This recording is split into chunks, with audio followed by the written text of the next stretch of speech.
Assalamualaikum warahmatullahi wabarakatuh. Waalaikumsalam warahmatullahi wabarakatuh. Bismillah walhamdulillah wassalatu wassalamu ala sayyidina rasulillah wa ala alihi wa sahbihi wa mawalah. La hawla wa la quwwata illa billah, amma ba'du. Saudara-saudara kaum muslimin yang berbahagia, di dalam kehidupan ini kita senantiasa mengambil iktibar, contoh dan teladan dari orang-orang sebelum kita. Itu sebabnya kepada baginda Nabi kita Muhammad sallallahu alaihi wasallam Allah Subhanahu wa taala menjelaskan cerita para nabi sebelum beliau dalam ayat "Tsumma naqussu 'alaika min anba'ir rusuli ma nusabbitu bihi fu'adak."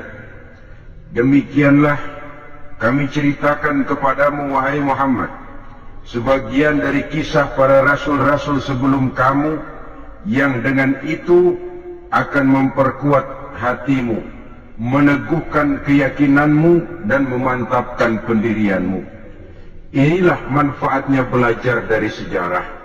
Jadi jangankan kita, baginda Nabi sendiri pun oleh Allah Subhanahu wa taala diceritakan sejarah para nabi sebelum beliau yang dimusuhi oleh umatnya, yang dicaci maki oleh kaumnya, yang terusir dari kampung halamannya, bahkan sampai ada yang terbunuh oleh umatnya. Itu seluruhnya merupakan iktibar manusabbitu bihi fu'adak, untuk memantapkan langkahmu, meneguhkan keyakinanmu dan menguatkan pendirianmu menghadapi perjuangan ini. Sehubungan dengan itu, pada pertemuan kali ini Al-Fakir ingin menyampaikan satu cuplikan kecil dari kehidupan seorang sahabat utama baginda Nabi, yaitu Sayyidina Umar ibn al-Khattab radhiyallahu anhu. Beliau adalah Umar bin Khattab bin Nufail bin Abdul Uzza dari suku Quraisy, golongan Bani Adi. Perawakannya tinggi, kekar dan gagah, melambangkan sifatnya yang pemberani, tegas, dan tidak pernah kenal takut kepada siapapun. Sebelum mendapat hidayah, Umar bin Khattab termasuk orang yang berdiri di barisan orang-orang yang memusuhi umat Islam. Ia terperangkap dalam tradisi jahiliyah, di mana gemar berperang dan bermabuk-mabukan juga merupakan hal-hal yang pernah dilaksanakan dalam kehidupannya sebelum beliau masuk ke dalam agama Islam. Oleh karena itu, dalam kehidupan beragama, hidayah merupakan sesuatu yang penting. Bagaimanapun banyaknya dosa dan kesalahan yang telah dilakukan oleh seseorang, tidak seharusnya menyebabkan ia putus asa dari rahmah Allah. Sebaliknya, bagaimanapun banyak kebajikan dan kebaikan yang sudah dikerjakannya, tidak perlu membuat dia besar hati, puas, bangga, apalagi menjadi lalai karenanya. Sebab kita belum tahu akan bagaimana ujung perjalanan dari kehidupan kita ini. Saudara-saudara, kisahnya pun masuk Islam merupakan peristiwa yang menarik. Pada satu hari, dengan pedang terhunus, Umar bin Khattab menuju Darul Arqam, tempat di mana baginda Nabi biasa berkumpul dengan para sahabat. Melihat mukanya yang beringas, matanya yang nanar, orang sudah menyangka dan mengerti ini tentu akan terjadi pembunuhan. Dalam perjalanan menuju Darul Arqam, Umar bertemu dengan Nu'aim bin Abdullah. Nu'aim bertanya, "Ya Umar, mau kemana ini?" "Mau membunuh itu, si murtad itu." Si murtad yang mana? Yang mana lagi? Itu yang memecah belah kita, yang menghina berhala-berhala kita, yang menjelek-jelekkan nenek moyang dan keturunan kita. Siapa lagi kalau bukan Muhammad? Kata Nuaim Umar, nggak salah, tidak salah lagi. Salah Umar. Salah kenapa? Apa kamu nggak malu? Kamu mau pergi membunuh Muhammad, sementara adikmu sendiri Fatimah, dia sudah termasuk salah seorang pengikut Muhammad. Mendengar ini, muka yang memang tadinya sudah marah dan merah, tambah jadi kelabu. Bukan main mangkalnya Umar bin Khattab. Orang lain dia musuhi, orang lain dia kejar-kejar. Ini malah adiknya sendiri menjadi pengikut dari baginda Nabi. Tidak jadi menuju Darul Arqam, dia berangkat ke rumah adiknya Fatimah. Adapun di rumah Fatimah sedang berkumpul Fatimah, suaminya Sa'id bin Zaid, dan seorang sahabat Habbab ibn al-Arad. Mereka sedang membaca Quran. Waktu itu Quran belum lagi dijilid macam sekarang, jadi masih merupakan suhuf atau lembaran-lembaran tercecer saja. Ketuk pintu, ya tentu tidak assalamualaikum karena dia belum Islam. Tok, tok, tok. Siapa di luar? Umar. Mendengar suaranya saja, ini sahabat yang namanya Habbab ibnul Arad sudah lari ke belakang pintu. Sambil komat kamit baca doa mohon diselamatkan oleh Allah. Adapun Fatimah yang sedang memegang suhuf, lembaran tulisan Quran itu, menyembunyikan suhuf itu di belakang bajunya. Umar masuk. Fatimah, saya bang, apa benar berita yang saya dengar? Berita apa itu bang? Bahwa kau sudah masuk Islam. Bang, andai kata Muhammad memang benar, bagaimana? Sudahlah, jangan belit-belit. Jawab saja, kau masuk Islam benar atau tidak? Ya. Saudara hadirin, begitu dikatakan iya, tangannya langsung melayang, menampar muka adiknya ini, sehingga mengalir darah dari hidungnya. Suaminya Sa'id bin Zaid yang mencoba melindungi istrinya, dipegang lehernya, dibanting, diduduki dadanya. Wah, ini jawara ini.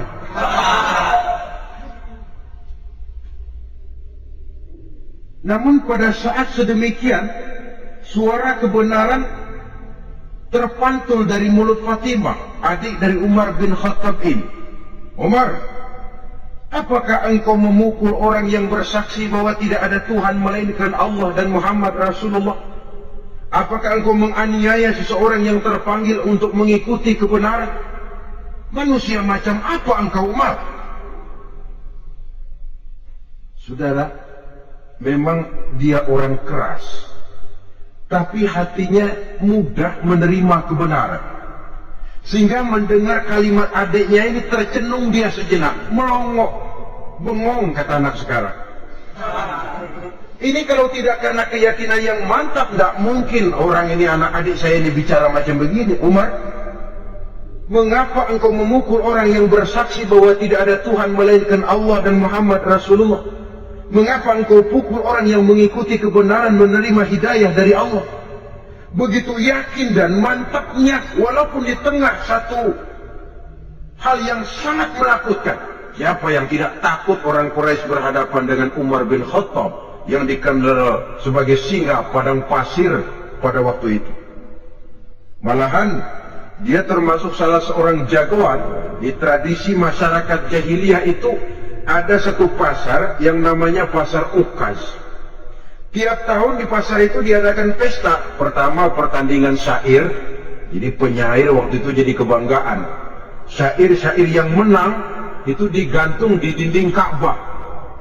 Jadi setiap suku akan bangga kalau mempunyai ahli syair yang hebat. Nah, lalu diadakan juga lah perlombaan balap kuda, memanah, termasuk gulat. Lah Umar ini tiap kali pertarungan mesti menang. Belum pernah ada yang berhasil mengalahkan dia. Jawara. Saudara-saudara, mendengar adiknya begitu mantap hatinya, apalagi ketika adiknya berkata begitu, suhuf, lembaran yang disembunyikan di belakang bajunya tersembul. Apa yang kau sembunyikan di balik bajumu itu? Suhuf. Apa suhuf itu? Lembaran Al-Quran. Coba saya lihat. Enggak boleh. Kenapa? Kamu kotor.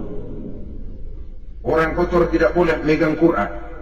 Saya mau lihat. Enggak boleh. Kalau kamu mau lihat, mandi dulu. Diturutinya permintaan adiknya itu.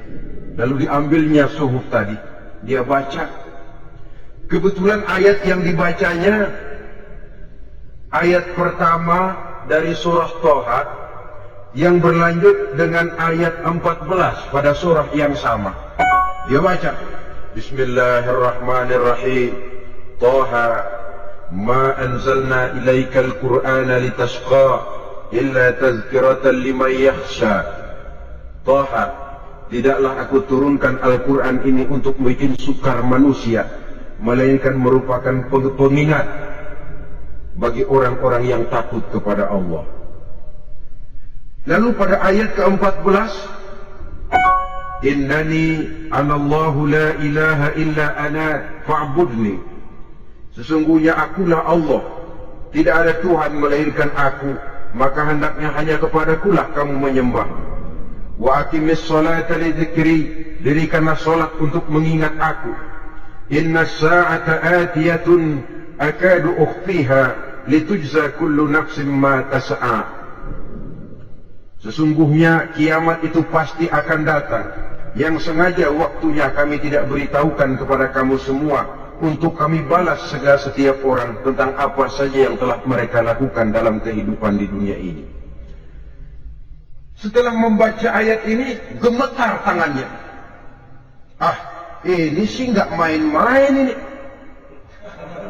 Ini belum pernah saya baca ajaran semacam ini. Tidak patut orang yang mempunyai kitab suci semacam ini dimusuhi. Ini sesuatu yang benar, tergetar jiwanya. Fatimah, Muhammad di mana Muhammad? Saya tidak akan memberitahu kepada kamu. Di mana? Saya tidak akan memberitahu. Lebih baik kau bunuh saya kalau memang maksudmu mau mencelakakan Muhammad. Sama sekali saya tidak akan mencelakakan dia, Fatimah. Kasih tahu saja, di mana dia? Darul Arqam. Bergegas dia menuju Darul Arqam. Di dalam Nabi memang sedang kumpul dengan para sahabat. Termasuk ada Sayyidina Hamzah yang juga terkenal jawara juga. Ketuk pintu. Ketuk pintu. Siapa di luar? Umar. Di dalam ini geger sebagian sahabat. Umar datang ini pasti bencana. Umar datang, wah, kalau istilah kampung, kerok dan urusan.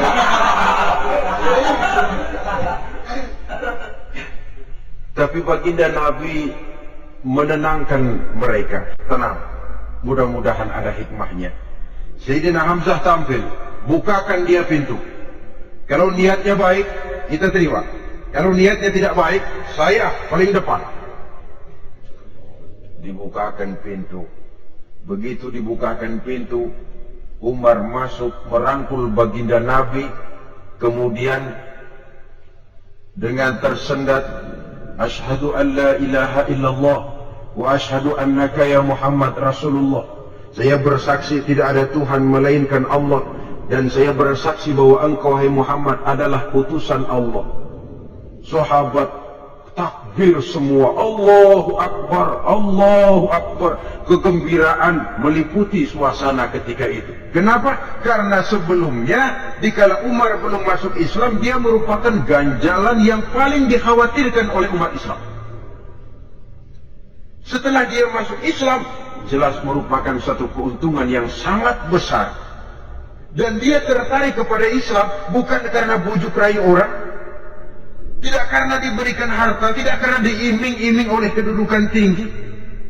Tapi karena kebenaran, hidayah menembus hatinya melalui wasilah ayat dalam surah Thaha yang dibacanya melalui suhuf yang dipegang oleh adiknya tadi. Sejak saat itu berubah 180 derajat Umar bin Khattab radhiyallahu anhu.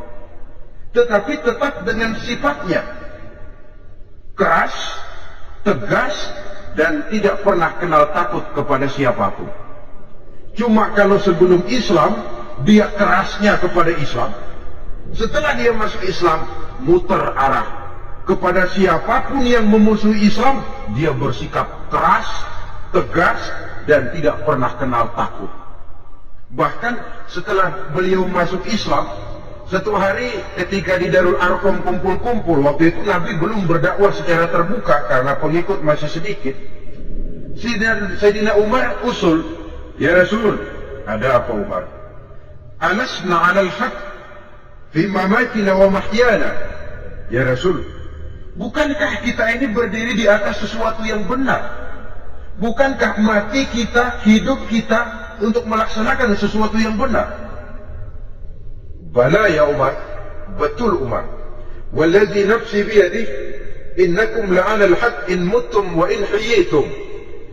Demi Allah Umar, kata Nabi, sesungguhnya kamu dan kita semua berdiri di atas kebenaran, hidup ataupun mati. Setelah mendapat jawaban begini, Umar masuk kepada tujuan pembicaraannya. Izan ya Rasul, fafimal ikhtifar. Kalau memang begitu ya Rasul, kalau memang kita yakin kita berdiri di atas kebenaran, kita hidup karena kebenaran, kita mati pun memperjuangkan kebenaran, fafimal ikhtifar. Kenapa mesti ngumpet-ngumpet? Kenapa harus sembunyi-sembunyi? Wallazi ba'asaka bil haqq, demi Allah ya Rasul, la takhrujanna wa la nakhrujanna ma'ak. Tuhan harus keluar menyampaikan Islam ini secara terbuka, dan kami akan mendampingi Tuhan dengan segenap jiwa dan raga. Sekali masuk Islam gak tanggung-tanggung. Yang kayak begini ini yang kita perlukan sekarang ini. Begitu masuk Islam gak tanggung seluruhnya, jiwa dan raganya masuk Islam. Beliau yang pertama kali mengajukan ide, kenapa harus dakwah sembunyi ya Rasul? Wong kita berdiri di atas kebenaran, memperjuangkan sesuatu yang hak. Kalau kita mati, kita pun mati membela kebenaran. Kenapa mesti fafimal ikhtifaq? Kenapa harus sembunyi-sembunyi? Mulai sekarang mari keluar ya Rasul, saya akan dampingi Tuhan, nyawa taruhannya. Saudara hadirin yang saya hormati, selalu dia tempat-tempat yang pernah dia melaksanakan maksiat sebelum dia Islam, selalu dia kunjungi sampai dia berkata, tidak ada tempat yang pernah saya melakukan kesalahan sebelum saya Islam yang harus saya tutupi dengan kebajikan setelah saya Islam sekarang ini. Bahkan ada satu riwayat menjelaskan beliau itu yang tinggi badannya, kekar perawakannya, gemetar orang ngadepin dia. Tapi beliau sendiri sangat mudah gemetar kalau sudah mendengar ayat-ayat Allah. Sehingga ada satu riwayat menjelaskan Sayyidina Umar itu setelah masuk Islam, kalau sholat kadang-kadang bila menoleh ke kanan beliau senyum, bila menoleh ke kiri beliau menangis berurai air mata. Ada orang bertanya, ya Umar, kenapa menengok ke kanan kau senyum, ke kiri kau menangis? Itulah kalau saya ingat jahilnya saya sebelum Islam. Adapun bila saya menoleh ke arah sebelah kanan saya tersenyum, teringat betapa dulu saya membuat berhala dari korma. Saya tumpuk-tumpuk, saya susun begitu.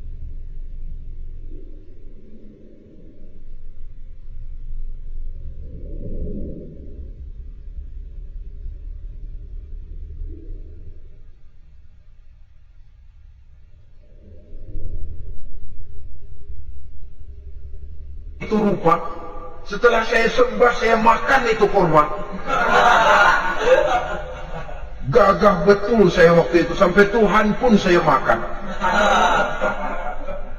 Adapun kalau saya menoleh ke kiri teringat putri kesayangan saya yang terbawa oleh tradisi jahiliyah, takut menanggung aib, merasa malu mempunyai anak perempuan, sampai dia terkubur hidup-hidup.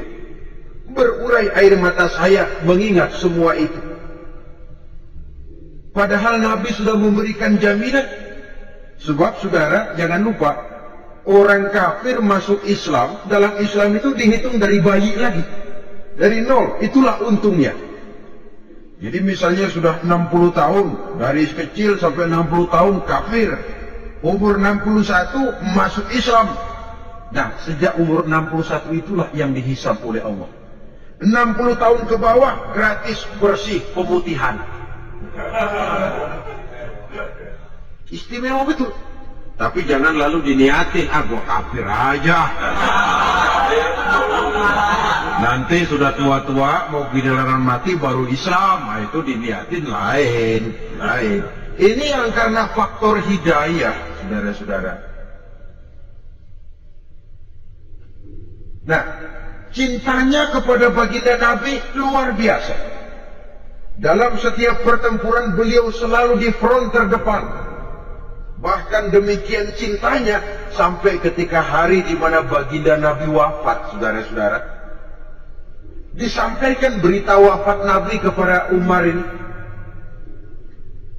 Ya Umar, baginda Nabi sudah wafat. Kamu ngomong apa? Baginda Nabi sudah wafat. Bukan sedih, nyabut pedang, keluar matanya melotot. Siapa yang bilang Muhammad mati, saya tabas batang lehernya. Begitu cintanya beliau kepada baginda Nabi, sampai-sampai nggak menerima kalau Nabi wafat.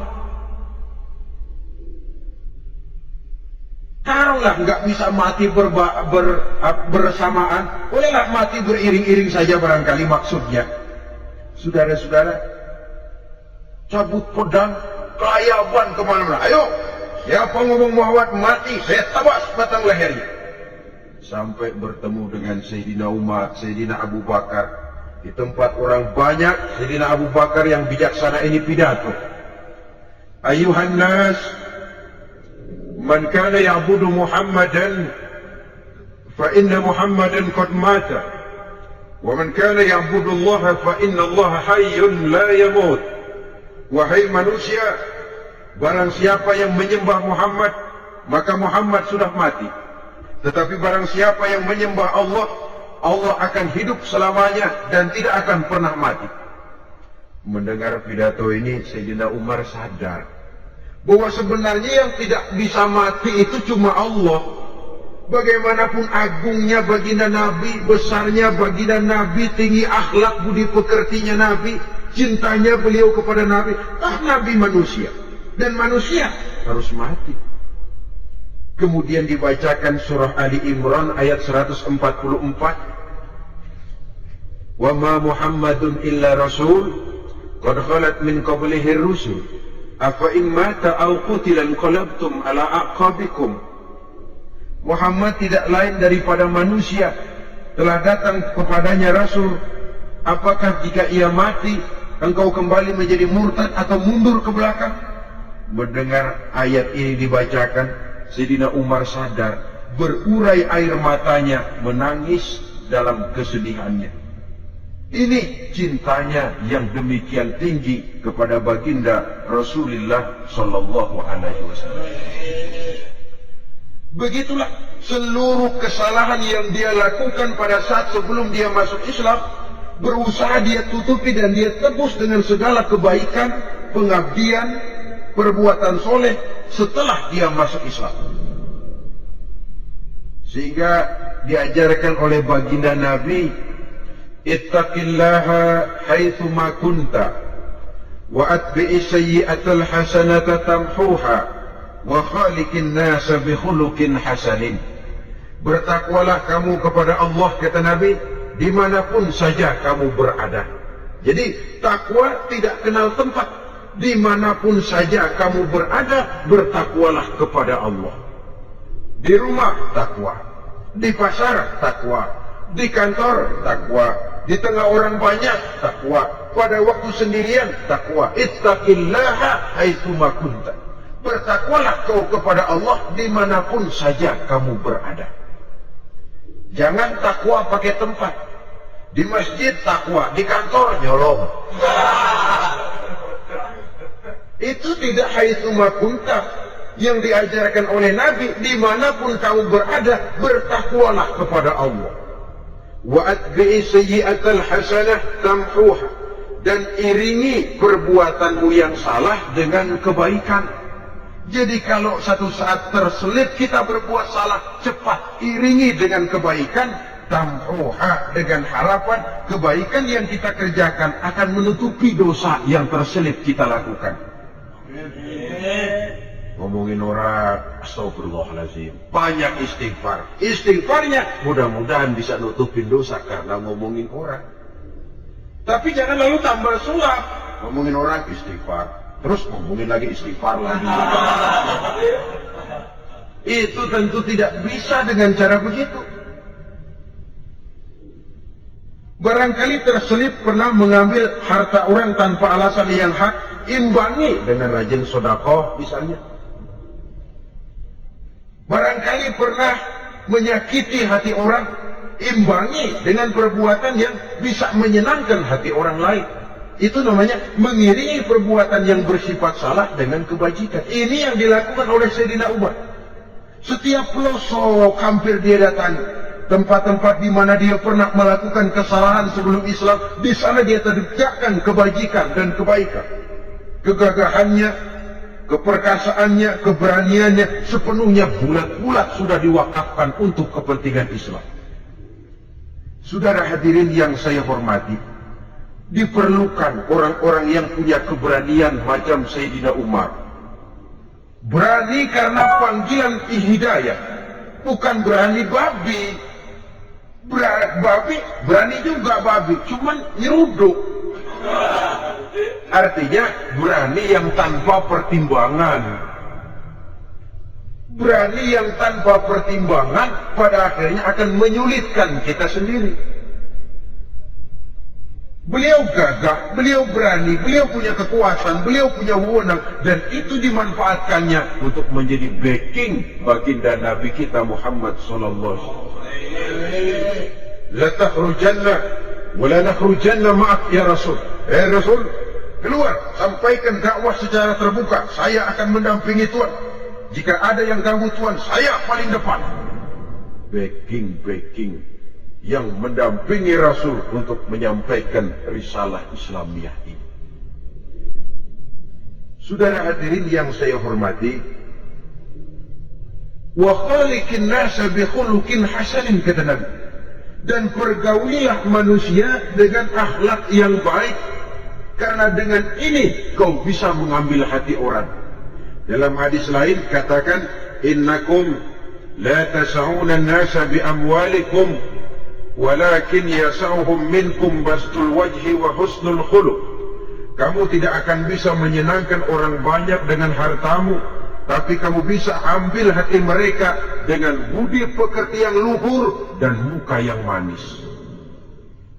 Dengan harta belum tentu kita bisa menyenangkan semua orang, tapi budi pekerti yang luhur, muka yang manis, itu yang akan bisa membuat kau menyenangkan orang banyak.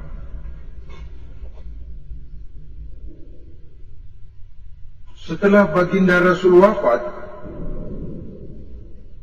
pernah ketika berkumpul, Sayyidina Abu Bakar berkata kepada Sayyidina Umar, "Ya Umar, saya baiat kamu untuk menjadi khalifah."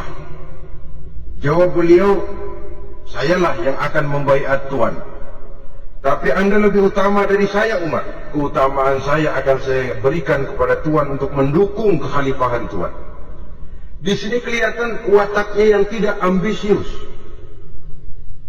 gagah, berani, perkasa, tapi tahu diri, nggak nyelonong, tidak menggunakan kekuasaannya, kegagahannya untuk maksud yang sewenang-wenang. Oleh karena itu, setelah Sayyidina Abu Bakar wafat, beliau dilantik menjadi khalifah. Keluarlah pidatonya yang terkenal, "Ayuhan nas, inni qad wullitu alaikum wa lastu bi khairikum." Hai manusia, aku telah dipilih menjadi pemimpin kamu, padahal aku bukanlah orang yang terbaik di antara kamu. Kalau tidaklah karena aku melihat keutamaan, keteguhan yang dapat melindungi kalian, berat rasanya aku memikul amanah ini. Sebab apa? Alangkah beratnya menunggu datangnya perhitungan di akhirat nanti terhadap Umar. Ini yang jadi motifnya memegang jabatan khalifah. Sungguh berat bagi Umar menunggu datangnya saat perhitungan. Sehingga seolah-olah kalau bisa lah jadi Umar bin Khattab saja, jangan jadi khalifah kalau bisa. Tapi mau ya umat sudah kadang memilih. Sehingga benar kalau dalam satu hadis Nabi pernah mengajarkan jangan memberikan satu jabatan kepada orang yang memintanya. Sebab orang kalau sudah minta jabatan, apalagi pakai jilat-jilat, pakai upeti-upeti, tentu ada tendensinya. Ada batu di balik udang. Kalau udang di balik batu kan mungkin nggak kelihatan, tapi kalau batu di balik udang kelihatan betul itu. Ada maunya, ambisinya. Jangan memberikan satu jabatan kepada orang yang memintanya. Seakan di batinnya Sayyidina Umar menyesali. Kenapa Umar nggak jadi Umar saja, kok mau jadi khalifah gitu. Alangkah berat perhitungan buat saya di akhirat nanti. Nah, setelah jadi khalifah, sebagai satu i'tibar, saya akan mencoba mengemukakan beberapa sifatnya yang menonjol untuk pelajaran buat kita semua. Pertama, sikapnya terhadap keluarganya setelah beliau menjadi khalifah. Kedudukan sebagai keluarga Umar bin Khattab bukan merupakan kedudukan istimewa. Itu ditanamkan betul kepada keluarganya. Jangan karena bapakmu khalifah, lalu mentang-mentang anak khalifah kau merasa dapat fasilitas, merasa bisa berbuat semau-maumu, kau harus punya tanggung jawab dan beban moral, memberikan contoh yang lebih baik kepada rakyat. Ini yang ditekankan kepada keluarganya. Kalau beliau mau mengeluarkan undang-undang, undang-undang itu lebih dahulu dibicarakan di tengah keluarganya, kumpul anak-anaknya, ini akan ada undang-undang begini. Siapa di antara kalian mau mentaati, persilakan, yang tidak pun persilakan. Tapi saya ingatkan, kalau ada dari keluarga Umar yang melanggar peraturan yang saya keluarkan ini, saya akan menghukumnya 2 kali lipat karena dia keluarga saya. Menghukumnya 2 kali lipat karena dia keluarga saya. Jadi bukan mentang-mentang anak babe, lalu kebal hukum. Tidak. Siapa yang di antara kalian melanggar peraturan ini, akan aku kenakan hukuman 2 kali lipat karena dia keluarga. Nah, saudara hadirin yang saya hormati, lalu berwibawa, dijaga betul keluarganya. Suatu hari beliau datang ke rumah putranya Abdullah bin Umar. Ketika masuk dilihatnya Abdullah bin Umar sedang makan daging. Makan daging. Merah muka Umar. Mentang-mentang anak khalifah ya. Mentang-mentang anak Amirul Mukminin ya, kamu makan daging. Lihat tuh rakyat kita masih banyak yang kelaparan, makan daging, makan roti keras. Padahal itu halal, sesuatu yang diperoleh dengan usahanya sendiri. Tetapi begitu hati-hatinya Umar untuk menjaga pandangan orang. Keluarga khalifah merupakan beban moral sebab akan dijadikan contoh oleh rakyatnya. Mentang-mentang anak khalifah ya makan daging. Lihat tuh rakyat, roti keras digarotin. Lain saat beliau pergi ke satu pasar. Di situ dilihat ada sapi gemuk-gemuk. Tempat lain sapinya kurus-kurus. Tanya, ini yang gemuk-gemuk sapi siapa? Sapi Abdullah bin Umar. Sapi anaknya. Panggil Abdullah bin Umar, suruh sini. Datang anaknya. Abdullah bin Umar, bagaimana ceritanya sampai ini? Begini Bapak. Dahulu itu dengan uang saya beli sapi kurus-kurus. Lalu saya rawat. Saya berikan upah orang untuk merawat sapi-sapi itu, sampai sekarang dia menjadi gemuk. Akan saya jual, dan keuntungannya tentu sesuatu yang halal. Subhanallah, kata Umar. Kau ini anak Amirul Mukminin. Jual sapimu, ambil modalnya, untungnya, masukkan Baitul Mal untuk ngurus kepentingan orang Islam. Dia nggak mau anaknya terlibat bisnis, dompleng kekuasaan ayahnya. Karena mentang-mentang anak khalifah lalu segala macam bisnis lancar.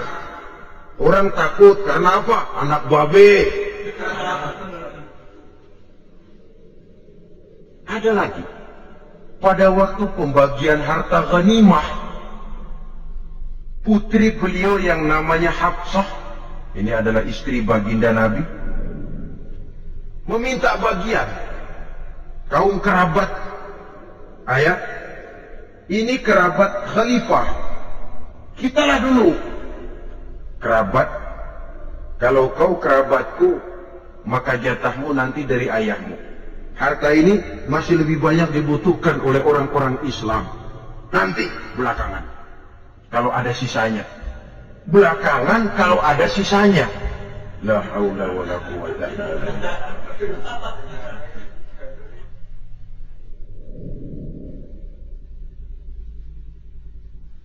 Saudara hadirin, itu terhadap keluarganya. Kemudian apa sifat-sifat yang menonjol dari kepemimpinannya? Pertama, kesederhanaannya. Beliaulah satu-satunya khalifah, Amirul Mukminin, setingkat presiden kalau sekarang, yang punya jubah cuma 2 dan 1 pun punya anaknya. Tambelan lagi. Pernah sholat Jumat terlambat. Beliau naik mimbar untuk khutbah, sebelumnya minta maaf dulu. Saudara-saudara, maaf saya terlambat nungguin baju kering. Seorang khalifah nungguin baju kering. Sederhana dalam kehidupannya. Mari kita ambil satu cerita lagi. Pada waktu beliau jadi khalifah, yang diangkat jadi gubernur di Mesir adalah Amr bin As. Amr bin As hidupnya lebih mirip kaisar. Istananya besar, pakaiannya bagus-bagus. Nah, yang paling mengganggu pikiran Amr bin As, di sebelah istananya ini ada gubuk reot kepunyaan orang Yahudi lagi. Ini nggak pantas benar, masa di samping istana gubernur ada gubuk reot. Orang Yahudi lagi yang punya. Ini mesti, udah, bikin saja rencana, panggil dinas tata kota, bikin planning, di sini mau dibangun masjid, proyek negara. Bikin gambarnya, susun anggarannya, tender. Saudara-saudara, si Yahudi yang punya gubuk reot dipanggil. Yahudi, ada apa, Pak? Kamu tahu nggak? Enggak. Iya, memang belum saya kasih tahu.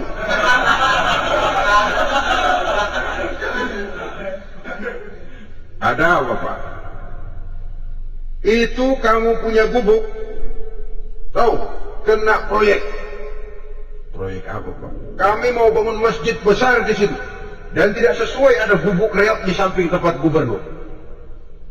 Jadi maksud Bapak, gubukmu, tanah-tanahnya mau saya bebaskan. Saya beli. Enggak mau, Pak, saya enggak mau jual. Saya bayar 2 kali lipat. Enggak mau. 3 kali lipat, 6 kali lipat juga enggak mau, Pak. Saya dari muda peras keringat banting tulang cuma segitu-gitu aja, Pak, tempat saya tinggal. Gubuk reot sama tanahnya sedikit, makmur saya, Pak, cuma rumah sama sumur.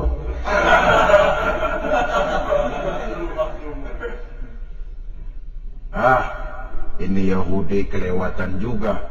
Akhirnya turun perintah, sudah, kalau dia nggak mau dibebaskan, gusur saja, tarik, ambil bulldozer. Gusur. Yahudi ini berurai air matanya. Aduh, begini jadi rakyat kecil, udah jatuh ketiban ember lagi. Tapi pikir-pikir Amr bin As kan bukan yang paling atas. Dia kan cuma pejabat, masih ada atasannya lagi. Lapor lapor.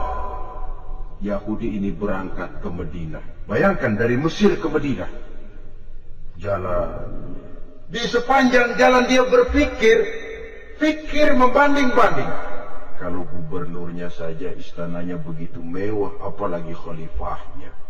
Kalau gubernurnya galak main gusur, apalagi khalifahnya. Dan saya bukan orang Islam, apa dia lemin ngadu? Apa dapat tanggapan? Berangkat dia sambil harap-harap cemas. Sampai di pintu kota Madinah, dia temui orang lagi tidur di bawah pohon korma. Selamat siang, Pak. Oh. Ada apa? Pak. Apa? Mau lapor. Lapor apa? Bapak tahu Khalifah Umar bin Khattab? Tahu. Istananya di mana, Pak? Istananya di atas lumpur. Di atas lumpur. Di atas lumpur. Pengawalnya banyak, Pak. Banyak. Siapa, Pak? Yatim piatu, janda-janda tua, orang-orang miskin, orang-orang lemah, itu pengawalnya. Pakaian kebesarannya apa sutra apa, Pak? Pakaian kebesarannya malu dan takwa. Saya nggak ngerti, Pak. Itulah Umar bin Khattab. Lalu orangnya sekarang di mana, Pak? Di depan ente. Rupanya yang dia tanya itulah orangnya. Gemeter Yahudi ini, keringat bercucuran. Coba, istananya di atas lumpur. Sebab beliau berprinsip, bagaimana saya bisa menghayati nasib rakyat kalau saya tidak merasakan apa yang mereka rasakan? Bagaimana saya nggak bisa tahu sakitnya lapar kalau saya belum pernah kelaparan? Itu prinsipnya. Istananya di atas lumpur. Para pengawalnya yatim piatu, janda-janda tua, orang-orang miskin, orang-orang lemah dan tidak mampu. Dan pakaian kebesarannya malu dan takwa. Kamu dari mana? Dari Mesir, Pak. Ada apa? Mau laporan gubernur Bapak di Mesir yang namanya Amr bin As. Kenapa? Main gusur aja, Pak. Ceritanya, iya dia mau bangun masjid. Kebetulan di areal itu saya punya tanah sama gubuk segitu-gitunya. Saya nggak mau dibeli, digusur, Pak. Saya mau mencari keadilan. Begini, kamu lihat tempat sampah itu? Lihat. Di situ banyak tulang. Coba kamu ambil kemari satu, tulang unta, bawa sini. Bingung Yahudi. Pak, saya kemari mau cari keadilan. Kalau tulang mah di Mesir juga banyak, Pak. Sudahlah, pokoknya kau ambil saja tulang itu. Coker, dapat dikasih. Tulang itu digaris lurus oleh Sayyidina Umar dengan ujung pedang. Nah, nih, kau bawa kepada Amr bin As. Makin bingung itu Yahudi. Suruh bawa tulang cuman digaris. Nanti saya ngomong apa, Pak? Sudahlah, kasih saja. Pulang dia. Sampai di Mesir, Tuan Gubernur, ada apa? Saya baru menghadap khalifah. Kemudian beliau sampaikan ini, dikasih tulang. Amr bin As lihat tulang ada goresan lurus dengan ujung pedang, gemetar, badannya keluar keringat dingin, panggil kepala proyek, proyek batal. Masjid nggak jadi didiriin. Itu kubuk Yahudi diriin lagi. Ini Yahudi makin bengong. Ini gubernur dapat tulang doang segitu takutnya.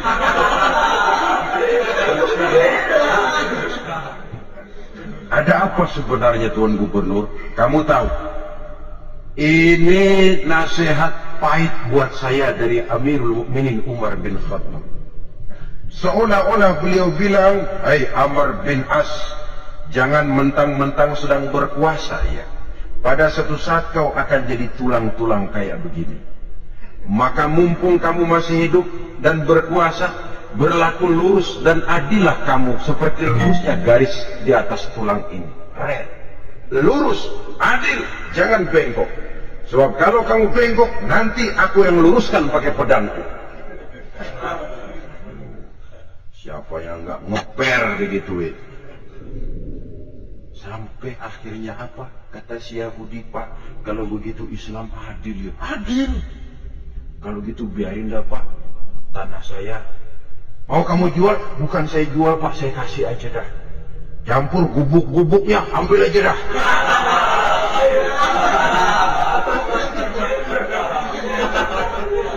Masuk Islam si Yahudi ini oleh karena keadilan dari Umar bin Khattab.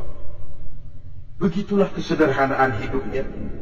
Sampai saudara, yang ironi betul, pernah Utsman bin Affan, Ali bin Abi Thalib, Thalhah dan Zubair kumpul mendengar berita bahwa Sayyidina Umar ini punya hutang. Bayangkan, seorang khalifah untuk melangsungkan hidupnya sampai punya hutang. Padahal Baitul Mal di bawah kekuasaannya. Berunding Utsman, Ali, Thalhah, Zubair. Kalau kita langsung ngomong sama Umar nggak enak dong, dia nggak bakalan terima. Lewat putrinya aja, Hafsah. Baik. Hafsah ngomong sama Umar, Abah, kenapa? Bagaimana kalau honor Abah ditambah, ditingkatkan supaya hutang bisa ketutup? Hafsah, saya Abah. Siapa yang nyuruh kamu ngomong begitu? Enggak ada. Ada. Saya tahu ada ini. Kalau nggak ada, kamu nggak mungkin ngomong begitu. Tapi orangnya kalau saya tuntut, mereka mungkin nggak mau. Sekarang saya mau tanya Hafsah, kau kan istri Rasul, betul? Nah, saya mau tanya, suamimu makanannya apa? Daging? Bukan. Roti. Tempat tidurnya kasur empuk? Bukan. Kain kasar yang kalau musim panas kami bentangkan, kalau musim dingin separuh buat tidur, separuh buat selimut. Pakaian yang dibelikan untukmu berapa banyaknya? Cuma 2. Nah, itu guru saya, orang yang paling saya cintai, dan itu yang saya ikuti. Bahkan setelah beliau wafat, Sayyidina Umar ini hutangnya ditanggungkan kepada anaknya Abdullah bin Umar, dan itu pun dilunasi dengan menjual rumahnya, sehingga rumahnya itu disebut Darul Qadha, rumah bayar hutang. Begitu kesederhanaannya. Jadi nggak pakai aji mumpung jadi khalifah lalu kayak ikan gurita, tangan yang mana aja megang. Itu kan mental monyet. Monyet itu kan begitu, tangan megang kiri kanan, mulut ngawal, kaki megang, temannya dikasih masih ngerampas juga. Monyet rakus betul itu. Itu kesederhanaannya. Kenapa kesederhanaan ini timbul? Karena sikap zuhudnya. Zuhud itu tarkud dunia li ajlil akhirah. Orang yang mengambil dunia hanya yang diperlukan dengan lebih mengutamakan kehidupan akhirat. Watak zuhudnya yang sangat menonjol. Dialah pahlawan yang paling berani di medan perang. Dialah imam yang paling khusyuk di masjid. Dan tidak jarang kalau sholat sendiri, begitu membaca ayat yang menceritakan neraka, nangis berurai air matanya. Saudara hadirin ma'asyiral muslimin rahimakumullah. Jadi kesederhanaan dan kezuhudan ini bukan lewat teori disampaikan oleh Umar, bukan lewat penataran seluruh aparat, tidak, lewat contoh konkret. Inilah saya, contoh sederhana dan zuhud. Bagaimana saya akan bisa merasakan penderitaan kalau saya sendiri tidak pernah menderita? Bagaimana saya akan tahu sakitnya lapar kalau saya belum pernah kelaparan? Maka tanpa penataran, tanpa upgrading segala macam, berhasil karena prinsip keteladanan. Beliau jadi contoh utama. Dan sumber utamanya tentu tidak lain karena contoh dari baginda Nabi besar Muhammad SAW. 2, sederhana. Yang kedua, zuhud.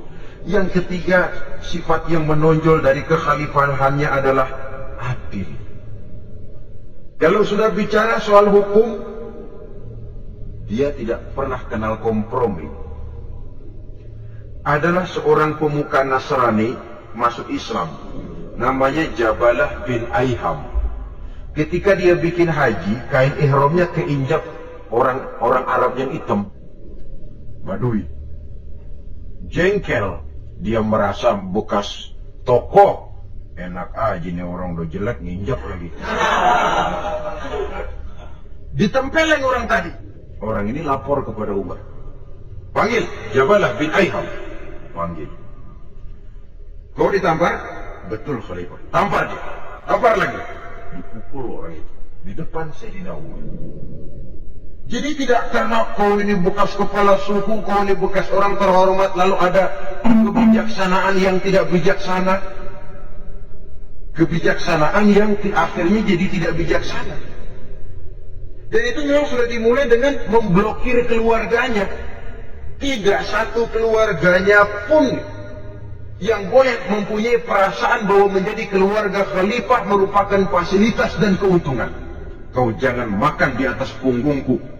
Kau jangan menikmati fasilitas di atas keringatku. Dan tidak ada keinginan mewariskan jabatan khalifah kepada anak-anaknya. Pernah beliau musyawarah, saya bingung, kenapa khalifah? Gubernur Kufah ini sulit nyari orang. Diangkat yang lemah, rakyat ngeluh. Diangkat yang keras, rakyat juga ngeluh. Ada calon khalifah, kalau dia mah nggak salah lagi nih buat gubernur Kufah. Siapa? Abdullah bin Umar, anak beliau sendiri. Melotot matanya. Jangan macam-macam kau. Cukup satu orang Umar memegang jabatan ini. Kalau berhasil, kami keluarga Umar sudah merasakannya. Kalau gagal, cukup kegagalan seorang Umar. Tidak berusaha mengorbitkan anaknya, anak babe diangkat jadi ano. Tidak, malah diblokir dari yang lain. Tapi Abdullah bin Umar cukup syarat ya khalifah. Dia orang bertakwa dan soleh. Yang takwa dan soleh bukan cuma anak Umar. Anak orang lain juga banyak yang takwa dan soleh. Itu prinsipnya. Sehingga ketegasannya ini membuat orang jadi sungkan. Dan tidak seorang pun berani kirim-kirim upeti hadiah. Oh, pernah itu ada pejabat dari Azerbaijan kirim makanan, kue, mending apa? Kue. Itu dicicipi enak. Enak juga ya kue ini. Enak khalifah. Ini di sana apa makan rakyat biasa? Bukan, ini makanan orang-orang fit. Nah, dibungkus lagi itu kue. Dibungkus. Ontamu mana? Di luar. Ambil, bawa pulang, serahkan lagi kepada gubernur di sana, kasih tahu salam dari Umar bin Khattab. Kenyangkan dulu rakyat dengan makanan seperti ini. Kita belakangan.